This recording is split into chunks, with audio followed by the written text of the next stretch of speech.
Wang Li berlari menuju kamar Xiao Tian, dan mengetuk pintunya, tapi Xiao Tian tak kunjung muncul. Sebenarnya Xiao Tian sedang berkultivasi dan menutup pendengarannya. Dia meminta Sun Long memberitahu dia jika terjadi hal buruk di luar ketika dia fokus berkultivasi.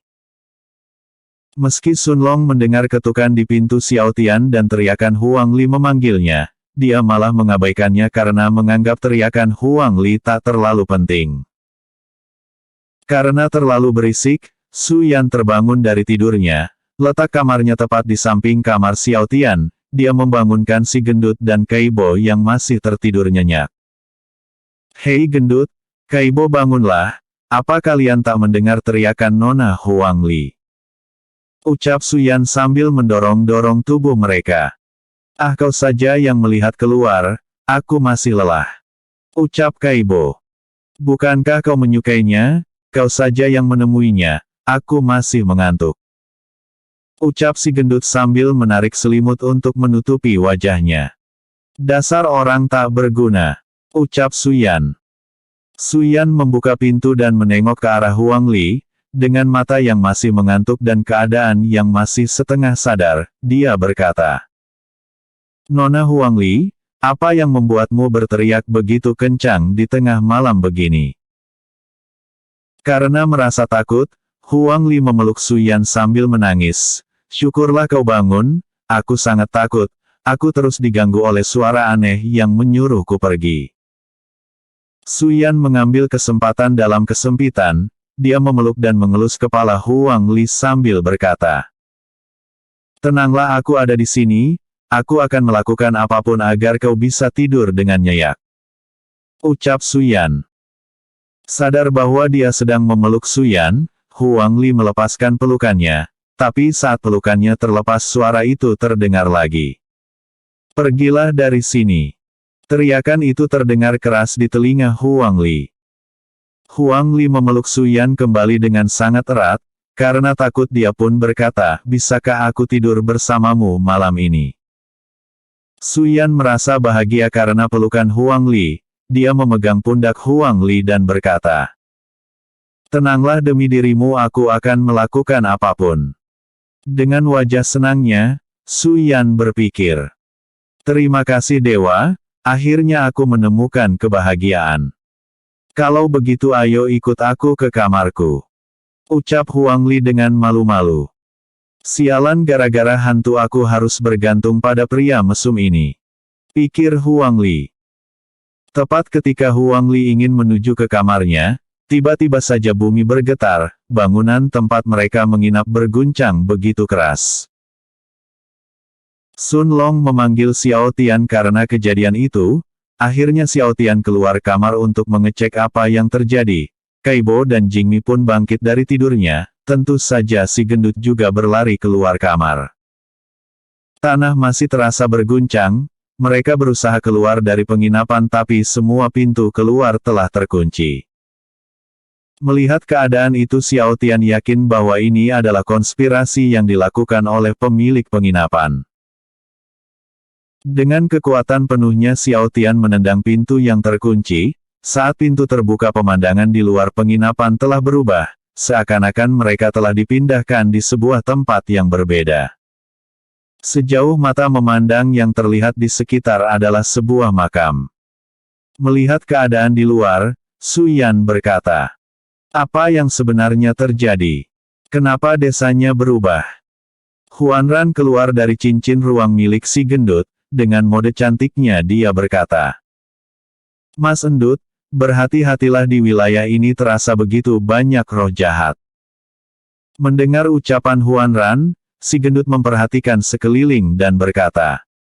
Kalian semua, berhati-hatilah, kita sedang dikepung oleh banyak roh jahat.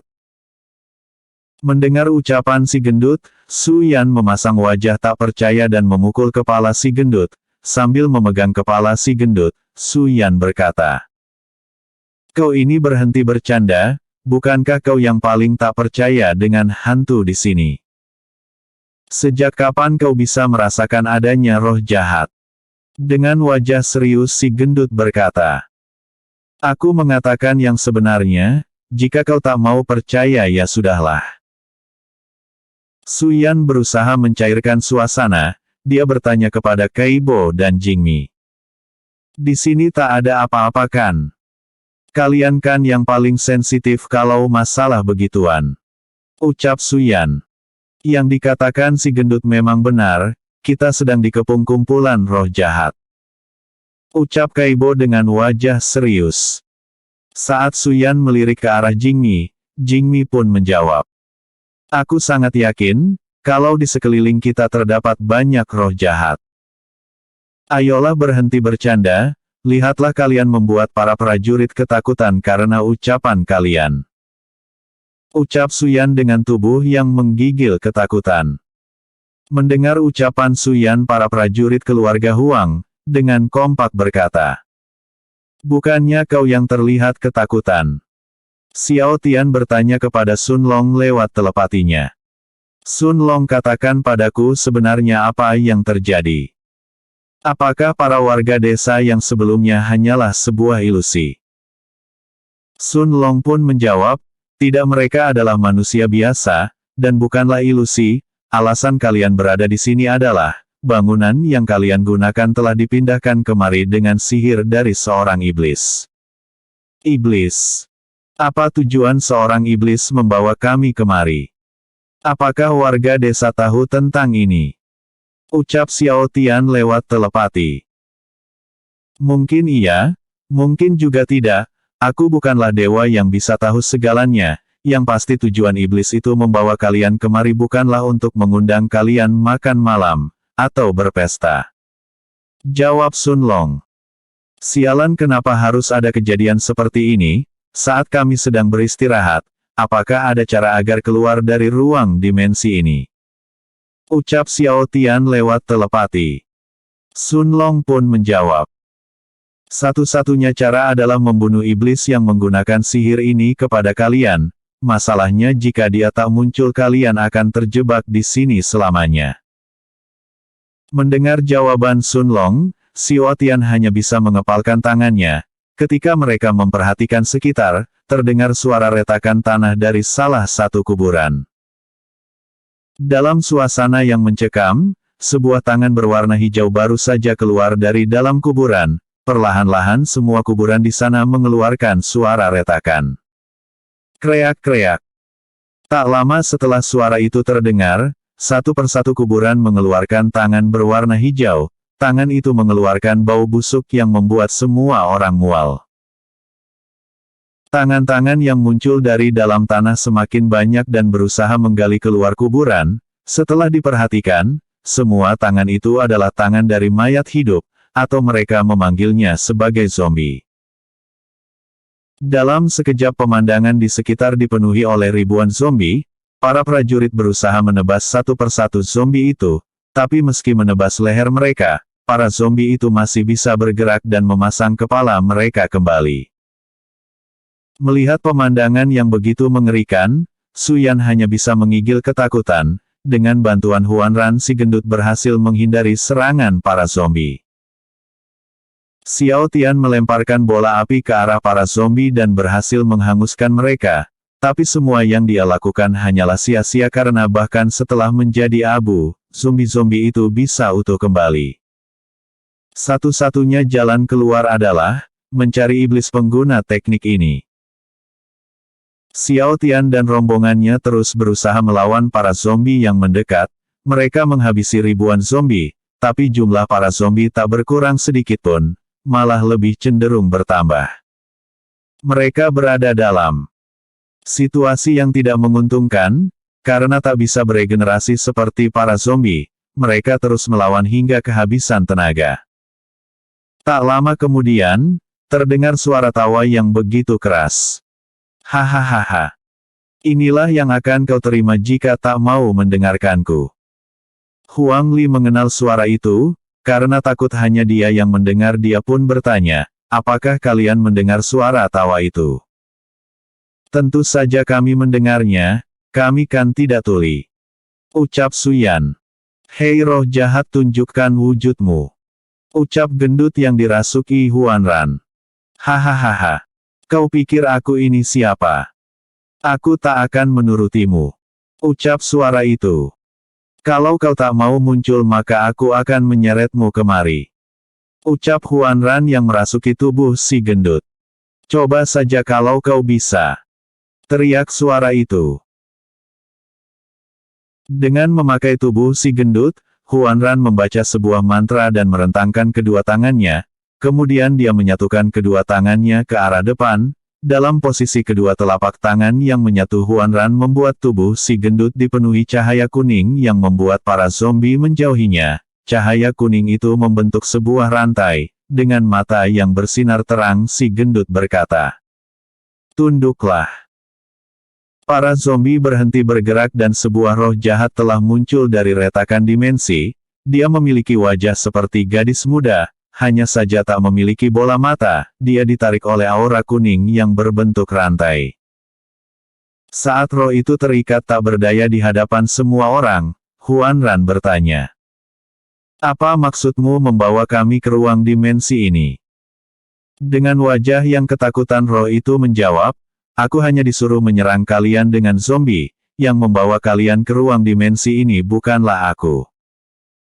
Aku sudah berusaha memperingatkan kalian, tapi kalian tak pergi juga. Kalau sudah masuk ruang dimensi ini kalian akan menjadi salah satu zombie koleksi tuanku." Mendengar jawaban roh itu Huang Li semakin kesal, dia berkata, "Kau bilang memperingatkan kami. Asal kau tahu, gara-gara kamu aku jadi tak bisa tidur nyenyak, aku bahkan harus pasrah di peluk pria tak berguna itu." Ucap Huang Li sambil menunjuk Su Yan. Mendengar ucapan Huang Li, Su Yan merasa sakit hati, dan merenung sambil berjongkok. Dengan wajah yang frustasi Su Yan menggambar lingkaran di tanah dengan menggunakan jari telunjuknya. Dalam pikiran Su Yan dia berkata, aku tak berguna huhuhu." Kaibo mengelus pundak Su Yan dengan wajah yang mengasihani Su Yan. Melihat Kaibo peduli padanya, Su Yan menangis terharu dan berkata, "Kaibo kau." Sebelum menyelesaikan ucapannya Kaibo menutup mulut Su Yan dengan tangannya, dengan wajah serius sambil menutup mulut Su Yan Kaibo berkata, "Sabarlah wahai pria tak berguna." Mendengar perkataan Kaibo Su Yan semakin depresi. "Aku baru saja dipermainkan seorang bocah, pikir Su Yan sambil melanjutkan gambarnya. Melihat kelakuan mereka Jingmi hanya menggelengkan kepala dan berpikir, "Hai, di saat seperti ini mereka malah bercanda. Di saat semua orang sedang sibuk sendiri." Tiba-tiba saja tanah mulai bergetar, dan para zombie di sana berevolusi. Kini tubuh mereka lebih kuat dan mereka memegang pedang di tangannya. Para zombie itu mulai bergerak. "Hei, hentikan zombie-zombie itu. Bukankah kau yang mengendalikannya?" teriak Huang Li. "Aku tidak bisa, alat kendalinya tidak ada di tanganku lagi," ucap roh itu. Mendengar ucapan roh itu, Xiao Tian pun bertanya, "Katakan padaku di mana tuanmu bersembunyi." "Dia berada di retakan dimensi lapisan kedua. Rantai yang kalian pakai kali ini tak akan bisa membantu kalian, tak peduli apa yang kalian lakukan kalian akan menjadi roh sepertiku dan tubuh kalian akan menjadi seperti zombie-zombie itu," jawab roh jahat itu. Mendengar jawaban roh itu, semua orang menjadi panik. "Ibu, aku ingin pulang ke rumah. Aku tak ingin mati di sini. Aku masih perjaka, kenapa harus mati di sini? Kenapa aku harus terjebak dalam situasi ini? Seseorang tolonglah bebaskan kami," teriak para prajurit keluarga Huang. Melihat para prajurit berteriak Su Yan memeluk mereka dan menangis bersama. "Wah, sepertinya manusia sangat rapuh ya," ucap Kaibo. Semua zombie mulai menyerang dan mengepung mereka. Dengan pedang di tangan mereka, bisakah mereka lolos dari situasi ini? Bersambung episode sebelumnya. Chapter 49, Tekad. Episode berikutnya. Chapter 51, Melawan Zombie.